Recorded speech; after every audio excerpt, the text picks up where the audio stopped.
As a cake artist, what does creativity mean to you? Yeah, I think creativity is definitely like the driving force that keeps me going. I think in this industry, for whatever kind of cakes you do or whatever kind of baking you do, you have to have some creativity behind it. And we all have, different strengths, different weaknesses. But I love to brainstorm. I love to try new things that I haven't seen done before. And that definitely requires a lot of creativity. I love being creative. That's really who I am, like in the depths of me is a creative. So it really means a lot to me. And I'm thankful to be able to express my creativity through cake art and through baking and trying new recipes and stuff like that. Thank you very much. Do you think cake artists without fancy tools can still produce astonished cake? 1000%. Even as she was sharing her experience with the wedding cake, I was thinking about how sometimes I'll just use random things that are already lying in my kitchen. For example, I wanted to make like a cake that looked like a rotisserie chicken. I'm like, how am I going to get the skin texture? I got some shelf liner and I cleaned it off, and I'm pressing it on my modeling chocolate or getting foil to get like in the nooks and crannies and create a different texture. So it's really not about the fancy tools, it's about how you utilize what's already in front of you to create what is in your head and just bring it to life. I can definitely understand having limited resources. I'll say when I first got off of maternity leave earlier this year, my oven was completely broken, but I still wanted to create content. So I had to really think like, how can I do that?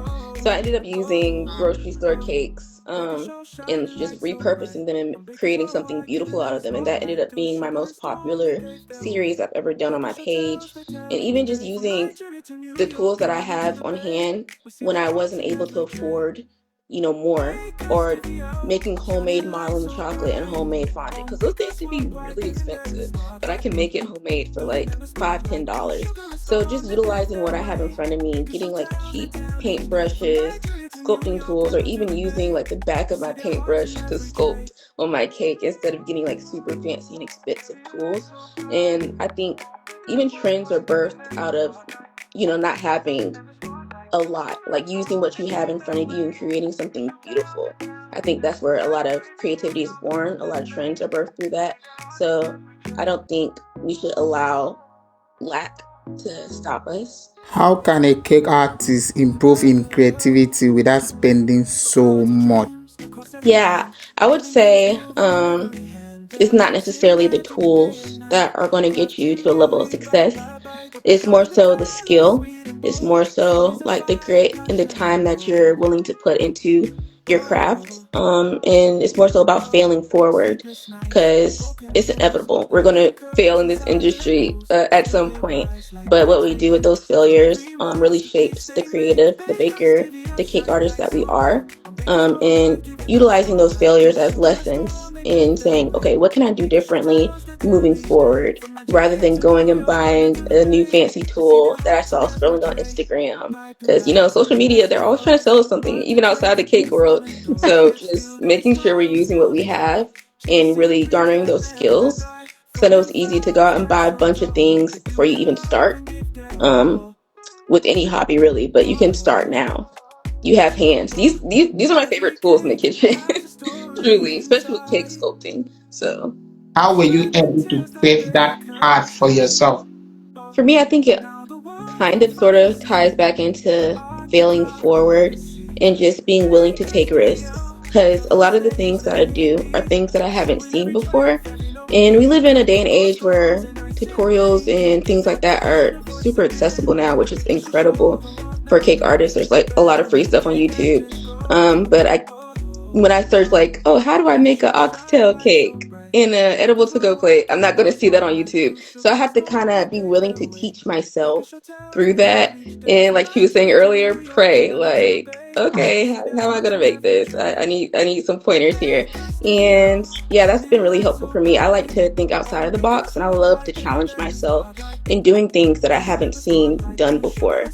So that really just takes a lot of confidence, like she was mentioning earlier, just not comparing yourself to anybody else and kind of just having a me versus myself mentality. Like, how can I be better than I was yesterday? Or how can I be a better cake artist than I was last year? Like, what can I do to make myself improve? The story I was sharing earlier about how my oven broke, it would have been super easy for me to say, okay, I'm just not going to create content right now. I'm going to wait until I can get a new oven or I can fix this one. But instead, I thought on my feet, like, okay, how can I still create beautiful content? How can I still practice my skill set and without my oven? Because obviously I can't bake a cake. So going to grocery stores and getting those cakes, which is different for me because I don't have clients. Like, I wouldn't have sold those. But since I do content, I was able to be creative, think outside of the box, and create a whole new series because people really enjoyed seeing me take a cake that was a birthday cake with balloons on it and